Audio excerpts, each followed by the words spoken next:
Le 13h, Véronique Barbier. À la une de l'actualité, un vaccin qui nécessitera très certainement 3 doses. C'est celui de Pfizer-BioNTech. L'annonce a été faite officiellement hier. On verra ce que cela implique concrètement. 96% des services de soins intensifs occupés, un nombre de personnes hospitalisées à cause du Covid qui diminue, mais pas assez vite. Pour Sciensano, les Belges doivent plus que jamais poursuivre leurs efforts. Ouvrir coûte que coûte au mois de mai, c'est l'objectif du théâtre Le Public à Bruxelles. Il a fait des aménagements pour accueillir le public dans de bonnes conditions. Dominique Dussin nous attend sur place. Il avait 13 ans et il a été tué par un policier à Chicago. Les violences policières se multiplient aux États-Unis et elles interpellent.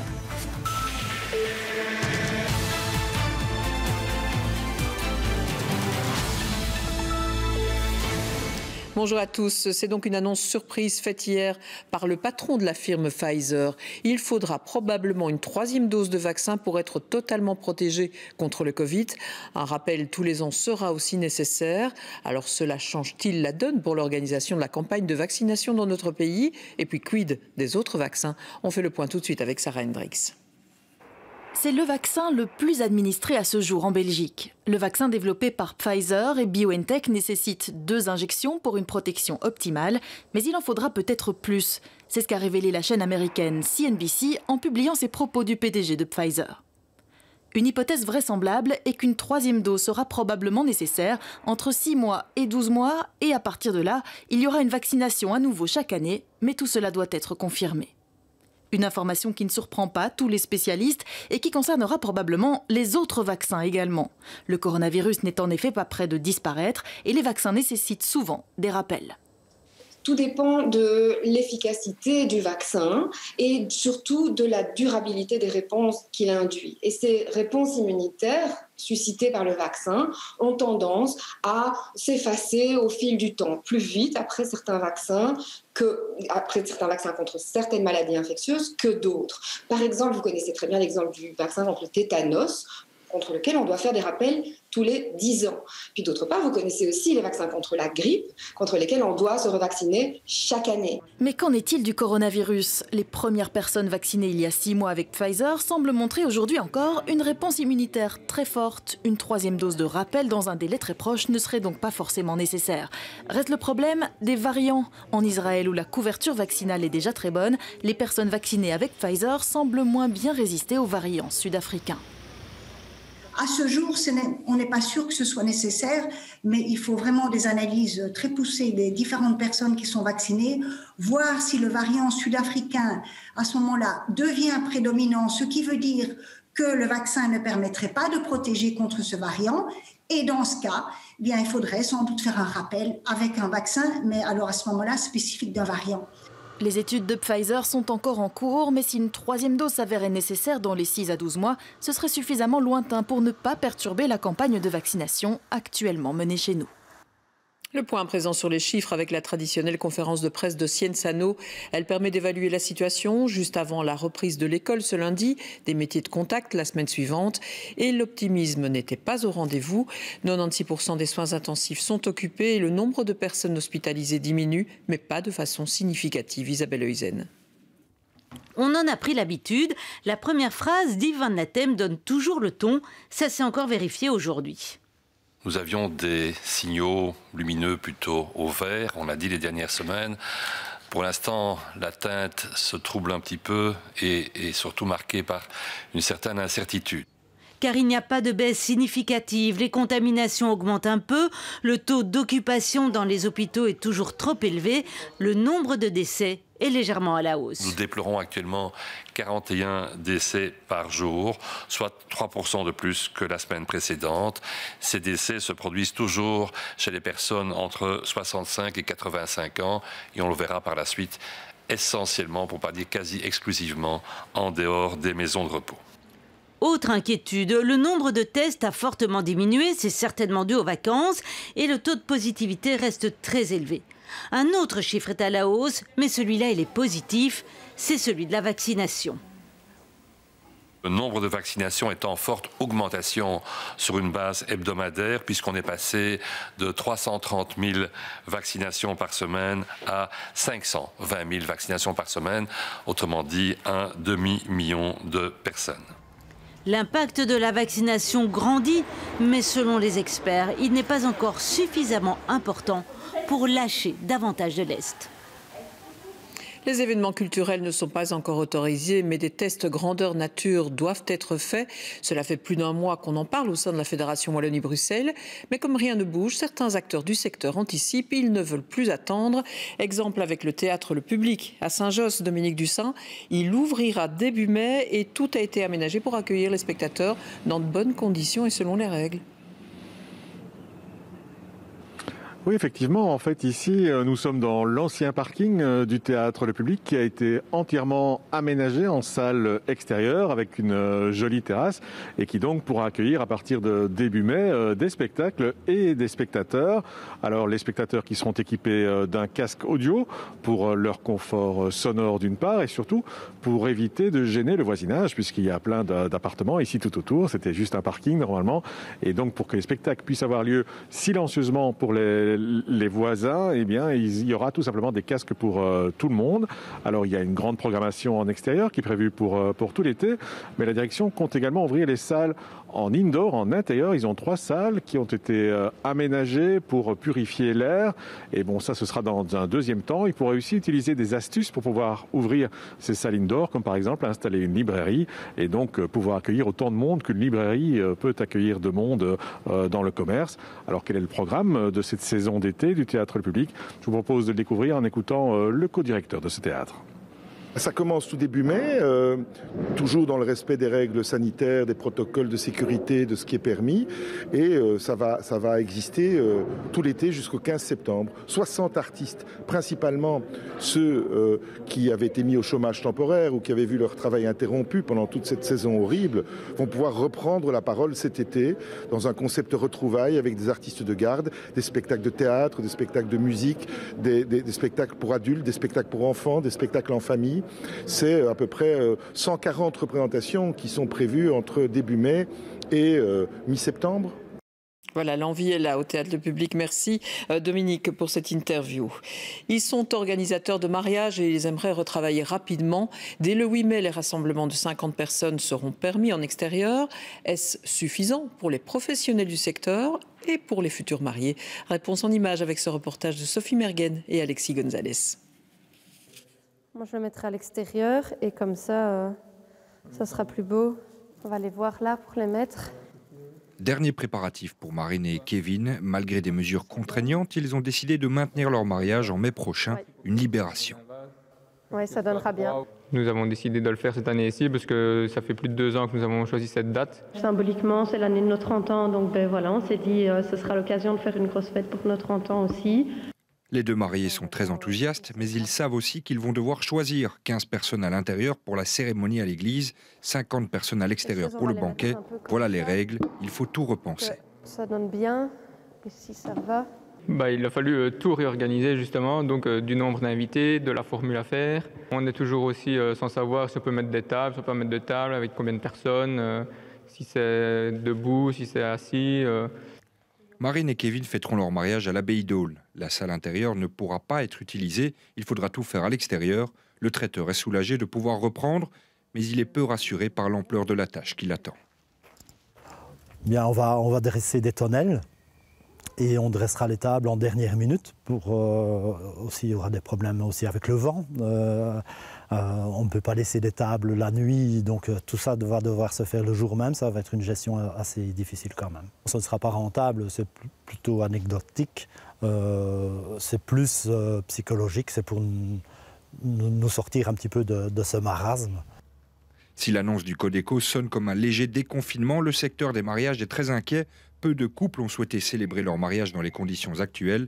Les pertes financières sont colossales. Le gouvernement doit bien avoir conscience que même si on peut refaire quelques mariages à 50 personnes le mois prochain, notre secteur est toujours totalement impacté et pour nous, on n'aura absolument aucune reprise réelle, digne de ce nom, capable de payer le salaire de nos employés avant mars, dans le meilleur des cas, 2022. Célébrer l'amour en temps de Covid, certains ont renoncé, trop contraignant. D'autres ne veulent plus attendre, lassés des reports et des incertitudes. Et dans ce contexte de pandémie, la Belgique met la dernière main à son plan de relance avant de le soumettre à la Commission européenne. L'objectif, Rachel Crivellaro, c'est de décrocher une partie des 750 milliards de subsides européens pour aider les États membres justement à relancer leur économie. Exactement, la Belgique qui espère capter quelques 6 milliards d'euros de cette manne européenne, 750 milliards, vous l'avez dit, grâce à son plan de relance à elle. Et ce plan de relance, c'est quoi ? C'est un ensemble de projets basés sur de grandes orientations qui ont été définies par l'Union européenne. On va en citer quelques-unes: transition énergétique, transition numérique, mobilité, cohésion sociale, économie du futur. Très concrètement, tout ça se traduirait dans des projets comme, par exemple, le développement de la 5G, la création de nouvelles places en crèche, le développement d'une filière hydrogène dans le transport. Ce sont quelques exemples. Et ce plan de relance belge a été décortiqué, notamment en matière d'emploi et de PIB. Quel est le verdict ? Alors, selon le bureau du plan, si tout va bien, ces 6 milliards, ce plan de relance devrait générer 3 900 emplois.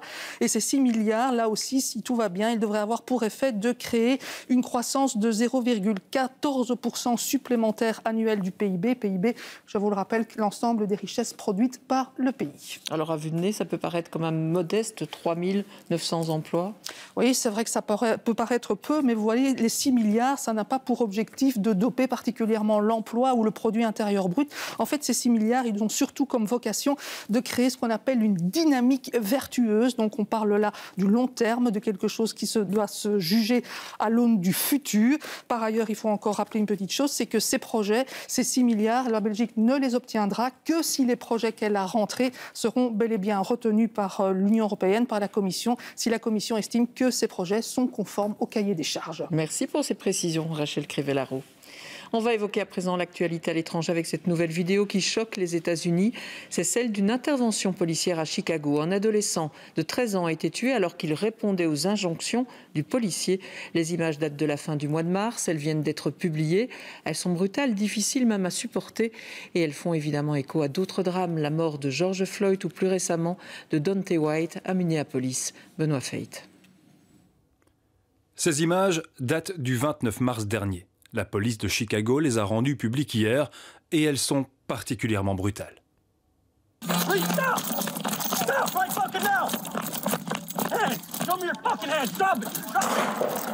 Adam Toledo, cet adolescent de 13 ans d'origine latino-américaine, décédera quelques minutes plus tard. Il était soupçonné par la police de porter une arme à feu. Mais il apparaît bien dans cette vidéo que le jeune adolescent n'était pas armé au moment des faits. Those videos speak for themselves. Adam, during his last second of life, did not have a gun in his hand. The officer screamed at him, "Show me your hands." Adam complied, turned around. His hands were empty when he was shot in the chest at the hands of the officer. La maire de Chicago s'est dit profondément choquée par cette nouvelle bavure dans une ville bien connue pour ses violences policières à caractère raciste. We live in a city that is traumatized by a long history of police violence and misconduct. So while we don't have enough information to be the judge and jury of this particular situation, it is certainly understandable why so many of our residents are feeling an all too familiar surge of outrage and pain. And it's even clearer that trust between our communities and law enforcement is far from healed and remains badly broken. Cette nouvelle bavure tombe à un moment particulièrement tendu aux États-Unis, alors que la police est déjà sous le feu des projecteurs dans la ville de Minneapolis, suite à la mort de George Floyd et plus récemment de Daunte Wright, deux Afro-Américains décédés à presque un an d'intervalle lors de leur interpellation par les forces de l'ordre. Les États-Unis, où une fusillade a éclaté la nuit dernière dans un entrepôt de la firme FedEx à Indianapolis. 8 personnes auraient été tuées, plusieurs blessés ont été emmenés à l'hôpital. Le tireur se serait donné la mort. C'est un bilan qui aurait pu être plus lourd vu que le site occupe 4000 personnes. On écoute tout de suite la porte-parole de la police. We have located 8 people at the scene with injuries consistent to gunshot wounds. Those 8 were pronounced deceased here at the scene. It is very heartbreaking. The officers responded, they came in, they went in and they did their job. And a lot of them are trying to face this because this is a sight that no one should ever have to see. This is a tragedy. But yet through it all, we will come through it. Et en 2020, quelques 611 fusillades faisant au moins 4 victimes ont été comptabilisées aux États-Unis. Depuis le 1er janvier, 11 000 personnes ont été tuées par arme à feu. Des chiffres qui ont poussé Joe Biden à présenter la semaine dernière un plan destiné à lutter contre la prolifération des armes. Il est 13h et quasiment 14 minutes. On va poursuivre ce journal avec un jeune homme inventif. Il transforme des chambres à air de vélo en produits de maroquinerie. Un cinéma adulte non admis pour pouvoir ouvrir. Un exploitant organise des séances pour les enfants jusque 13 ans. Prochaine séance d'ailleurs à 14h. Martin Collier l'attend avec impatience. S'arrêter à Liège sans manger les fameux boulets liégeois, eh bien c'est une hérésie. C'est en tout cas une saveur qu'il faut tester une fois dans sa vie et on le fera avec Anne-Catherine Crouffer. Mais on découvre tout d'abord cette initiative de nos voisins néerlandais pour aider les poissons à migrer afin de pondre leurs œufs. À Utrecht, ils sont bloqués par une écluse. Une caméra a été placée sous l'eau et dès que les internautes voient les poissons se rassembler, ils activent une sonnette virtuelle. L'éclusier peut alors entrer en action, comme on va le voir avec Alice de Batty. Ja, op dit moment, je ziet het niet van boven, maar onder water speelt zich iets heel moois af. Er liggen allemaal vissen te wachten, want die willen stroomopwaarts zwemmen. Sous les pieds de ce biologiste, une centaine de poissons qui entament une migration dans la région d'Utrecht pour pondre leurs œufs. De vissen komen uit die richting. Dat is de Vecht, een rivier, en ze zwemmen tegen de stroom op. En dan komen ze hier aan bij de sluis. We wat verder in het voorjaar zijn en het water wordt warmer, dan kunnen er echt honderden tot misschien wel duizenden vissen hier liggen te wachten. Une écluse souvent fermée en cette période où les bateaux se font rares. Alors, pour permettre aux poissons de continuer leur voyage, on a mis ici à leur disposition une sonnette. Les habitants peuvent l'activer sur un site internet grâce à une caméra sous-marine. Als je meekijkt en je ziet een vis, dan kan je op de deurbel drukken. Dan wordt er een screenshot gemaakt, een fotootje van het beeld. En dat wordt verzameld. En dan weten wij van, hé, er ligt weer vis te wachten. Dan zeggen we dat tegen de sluiswachter en dan gaan we de deuren openen. Au cours des 2 dernières semaines, la sonnette a été activée 32 000 fois, de nombreux va-et-vient qui font les bras de Rachid l'éclusier. Hier gebeurt alles handmatig, dus dat is niet een knopje drukken voor iedere vis. La sonnette de l'écluse d'Utrecht restera en place jusqu'à la fin du mois de mai. Les poissons auront alors fini leur migration. Des poissons, il va falloir en évacuer du lac de Caux. Il va en effet être entièrement vidé afin de permettre des travaux d'entretien et d'agrandissement. Plus de 9 millions de mètres cubes d'eau à évacuer. Cela ne s'était plus fait depuis 50 ans. Les grandes manœuvres débutent ce week-end. Reportage sur place de Marc Mélon. À côté de la cascade de Caux, il y a le lac qui est en train d'être vidé. Des millions de mètres cubes d'eau sont à évacuer. La centrale de Caux est une propriété d'Engie. Pendant plusieurs mois, des travaux importants vont être réalisés. La première chose, c'est que l'on va rénover les digues en béton, la partie béton des digues, amont et aval, afin d'assurer une meilleure étanchéité. Et on va également rénover le canal qui permet d'amener l'eau de l'Amblève dans le bassin. Et enfin, on va procéder à l'agrandissement du bassin et l'excavation de terre et le déplacement de celle-ci à un autre endroit du bassin. Le lac inférieur de Caux s'étend sur une superficie de 65 hectares. Les poissons qui s'y trouvent vont être évacués par les membres des sociétés de pêche de la région. Disons que demain et dimanche, il y aura une poche qui va se créer au milieu du lac. Et là, nous allons, avec des filets, récolter tous les poissons que nous pourrons. C'est-à-dire beaucoup de grosses carpes, de cendres, de perches. Alors, avec le service de la pêche, nous allons les transporter et les mettre dans le bassin supérieur numéro 1 pendant la durée des travaux. Les opérations vont être une source de stress pour les poissons. Avec les manipulations, on va aussi générer un stress chez ces espèces. Maintenant, c'est un choix également à faire, donc de pouvoir plutôt générer un stress temporaire chez ces espèces plutôt que de les laisser, je vais dire, dans le lac à sec, quoi. Engie veut maintenir l'écosystème et la biodiversité tout en remplissant sa mission principale au niveau énergétique. Caux est comme une grande batterie qui permet de stocker l'électricité quand il y a trop d'électricité sur le réseau pour pouvoir la restituer plus tard quand il n'y a pas assez d'électricité sur le réseau grâce à l'eau qui se trouve ici. Alors c'est comme un interrupteur, on peut la démarrer et l'arrêter très rapidement. Et nous avons ici l'équivalent d'une tranche nucléaire qui permet de produire pendant 6 heures. L'eau évacuée se jette dans l'Amblève. Pendant plusieurs mois, les promeneurs devront changer leurs habitudes autour du lac car le site sera fermé au public. Les voyages non essentiels seront à nouveau possibles dès lundi, mais comme l'Europe reste majoritairement rouge et que les grands hôtels font parfois peur, eh bien les vacanciers cherchent d'autres formules. Une jeune société de Mont-Saint-Guibert loue des tentes qui s'installent sur le toit des voitures et la demande explose. C'est grâce au Covid. Merci. Le Covid donc, Benjamin Carlier. Une tente sur le toit de leur voiture. Pour camper ce week-end en Belgique, Adélaïde et Clément ont loué une tente pour le moins originale auprès de cette société de Mont-Saint-Guibert. Mais avant de partir à l'aventure, quelques explications s'imposent, car c'est tout un attirail qui est mis à disposition de ces deux jeunes campeurs. Vous avez ici tout le petit matériel pour votre popote, un décapsuleur, un tire-bouchon, vous avez du thé, du sucre, ici le brasero. Et on vous a aussi préparé un kit de petits bois, des plaids pour autour du feu, une douche à piston, une pince à barbecue, du gaz pour la gazinière qui vous est fournie. Le concept a débarqué il y a un peu plus d'1 an chez nous et il cartonne depuis.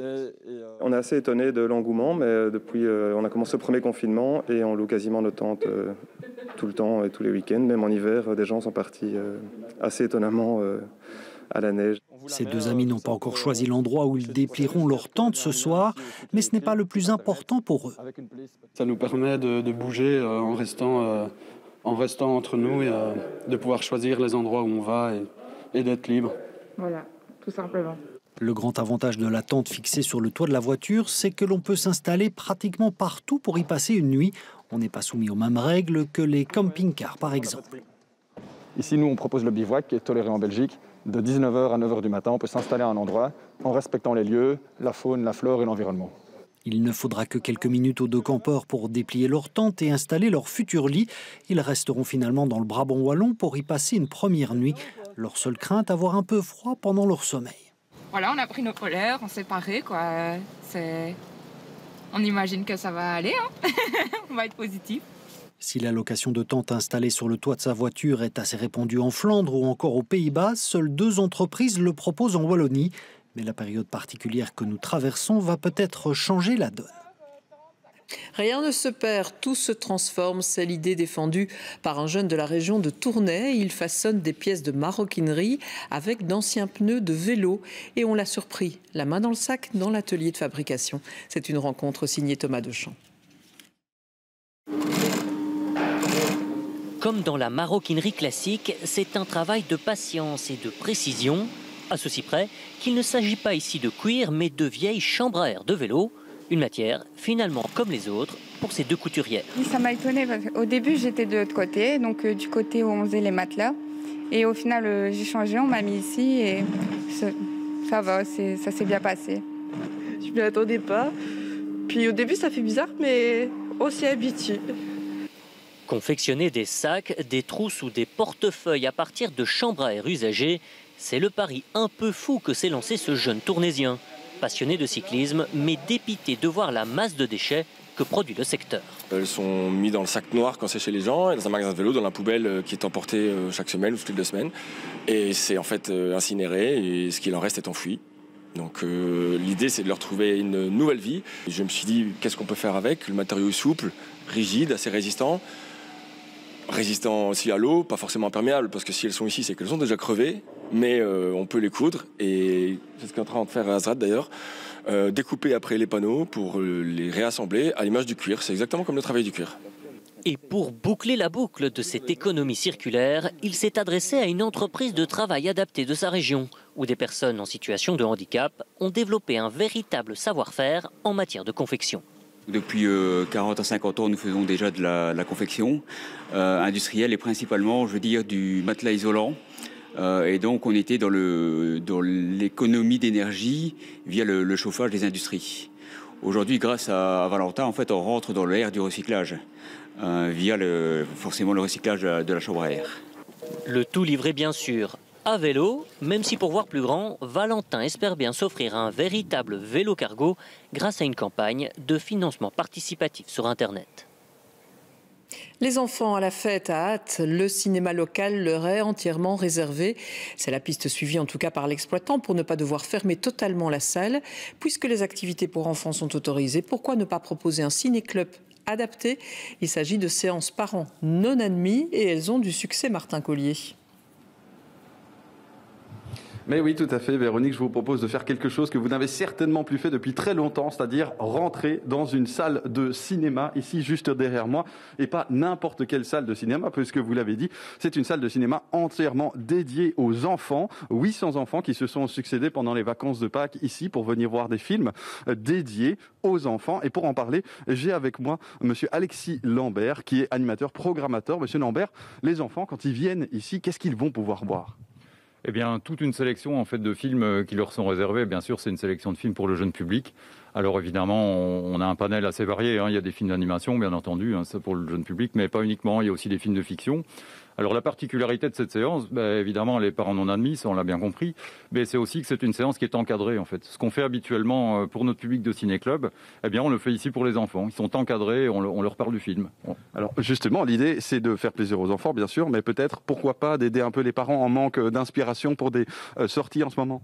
Complètement, et les parents, on va dire, sont ravis parce que c'est effectivement une activité culturelle qui est proposée et Dieu sait qu'en ce moment c'est compliqué, donc pour eux c'est vraiment super. Et d'ailleurs tout le monde est unanime, ils sont ravis d'être là, vraiment. Alors justement, dans quelles conditions sanitaires ça se fait ? J'imagine qu'il y a des règles quand même. Bien entendu, vous le voyez ici, il y a des règles sur place. On est dans le cadre du protocole Covid qui est réservé à la culture, donc c'est une activité qui est encadrée, ça c'est un impératif, il y a des distances en salle qui sont à respecter et ainsi de suite. On est tout à fait dans le respect des règles. Alors justement, la culture, on en parle. Vendredi prochain, un comité de concertation qui doit se réunir pour donner des décisions, des perspectives pour l'été. Mais c'est vrai qu'entre-temps, la culture, elle est encore et toujours en sursis. On a envie de dire, vous avez eu envie de prendre des actions. Effectivement, il y a les actions still standing qu'on connaît. Nous, on a voulu essayer d'aller au-delà de ça. Dans le respect de ce qui nous était autorisé, on a décidé de passer à l'action et on a imaginé en fait ce projet séance parents non admis. Voilà, Véronique, séances parents non admis qui ont un franc succès. Donc d'ailleurs, ici, on a décidé de prolonger l'expérience tous les week-ends.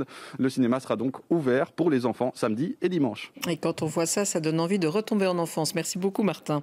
Autre idée de sortie pour la fin des vacances, les activités en extérieur sont possibles avec réservation. Nous allons en profiter pour prendre le train et remonter le temps. On s'arrête à Traignes avec Mandy Similon de Canal C. Le musée du chemin de fer à vapeur des Trois-Vallées réserve même quelques surprises aux visiteurs. Si les trains sont à l'arrêt sur les voies du chemin de fer à vapeur des Trois-Vallées, ce n'est pas le cas du musée. Ouvert aux visiteurs, il propose même une nouvelle façon de découvrir l'univers ferroviaire. Situé dans la province de Namur, l'infrastructure utilisée est celle de la ligne 132, qui reliait Charleroi à Vireux-Molin en France. La grande nouveauté 2021, c'est l'arrivée des audioguides en 4 langues, français, néerlandais, anglais et allemand. Une visite d'1h30 à découvrir à travers nos allées pour vraiment avoir une explication en plus des tables de lecture. Les locomotives, les wagons, les uniformes se racontent et plongent les visiteurs directement dans leur histoire. Ah oui, tout à fait. Ça permet de faire une visite vraiment commentée sans devoir lire trop d'infos. Et c'est très pratique, c'est vraiment très pratique. Un réel plus pour ce couple de retraités qui, depuis le confinement, s'est lancé dans la visite des musées. On est retraité, donc on a la possibilité de partir en congé quand on veut. Maintenant, comme il y a quelques problèmes, qu'est-ce qu'on fait ? On va plutôt visiter les musées. Et chaque semaine, on s'arrange pour aller visiter un musée. Et au chemin de fer à vapeur, ils sont gâtés parce qu'en plus de l'audioguide, une autre surprise les attend. Les passerelles qui permettent de passer d'une voie à l'autre en traversant les wagons sont de nouveau accessibles. L'occasion de voyager dans le temps, certaines machines datent de plus d'1 siècle. C'est vrai que ça nous fait penser à, je dirais, des films anciens que nous avons, comme on peut regarder à la télévision, et ça nous ramène naturellement à la bête humaine de Gabin. Enfin, c'est toutes des choses comme ça, quoi. Des vestiges du passé ferroviaire dont il faut prendre soin. Pour cela, une extension est en cours de construction. L'espace d'exposition du musée sera bientôt doublé. L'extension du musée va permettre de mettre davantage de locomotives, de voitures et de wagons à l'abri. Actuellement, une partie de notre matériel reste dehors et donc subit les intempéries en hiver et peut également prendre la chaleur en été. Et donc ici, c'est vraiment mettre le matériel à l'abri, le sauvegarder et pouvoir également motiver nos bénévoles bénévoles à restaurer le matériel et de voir que le matériel sera à l'abri. De quoi également satisfaire les passionnés de train. Si vous souhaitez profiter des vacances de Pâques pour visiter les musées de la région, n'oubliez pas de réserver. Vacances de Pâques qui se terminent et une adresse internet à retenir pour découvrir l'actualité et les activités dans votre région, vivreici.be. Rendez-vous aussi sur les médias de proximité. Dernière étape gourmande de ces congés de Pâques, les saveurs belges sont nombreuses et leur réputation dépasse parfois nos frontières. Alors ce midi, nous avons rendez-vous dans une cuisine de Liège avec Anne-Catherine Crouffer. Anne-Catherine, c'est l'heure de préparer les célèbres boulets. Alors vous avez bien fait de dire boulet et non boulette au risque de vous en ramasser un en pleine tiesse comme on dit ici à Liège. Alors vous voyez ici devant nous les différents ingrédients pour faire de bons boulets. Alors nous sommes avec le chef du restaurant Les Terrasses. Non, ça ne s'invente pas ici à Liège. Alors dites-nous comment on fait de bons boulets. On prend haché mi-porc, mi-bœuf, des œufs, des oignons, du persil, du pain de mie et du lait. Alors tout le monde sait faire des boulets, c'est facile. Tout le monde sait faire des boulets. Maintenant, notre petite particularité, c'est que nous, nos boulets sont cuits au bouillon, un bouillon de poule qui est fait maison, tout simplement. Alors on ne les fait pas au four chez vous? On ne les fait pas au four. Comme ça permet de garder une onctuosité, une tendreté au boulet. Ça, c'est un peu votre secret. C'est un peu notre secret. Et alors, on utilise le bouillon pour faire notre sauce liégeoise. Alors, c'est quoi la sauce liégeoise? C'est donc notre bouillon de poule. C'est des raisins, des oignons, du laurier. C'est tout, il y a quand même un peu de poudre de perlimpinpin. Il y a un peu et beaucoup d'amour. Merci beaucoup, Monsieur Palme. Alors, le résultat, eh bien, le voici. Des boulets à la liégeoise, comme ils sont servis dans la plupart des bons restaurants ici à Liège. Mais attention, on devient souvent ce que l'on mange. Bon appétit en tout cas si vous passez à table et on en saura plus sur le boulet d'ailleurs grâce au JT ce soir. C'est en effet la fin de ce journal de 13h. Place à la météo avec Caroline Dossogne à l'émission Affaires conclues. Belle fin de journée à tous, bon week-end et à très bientôt.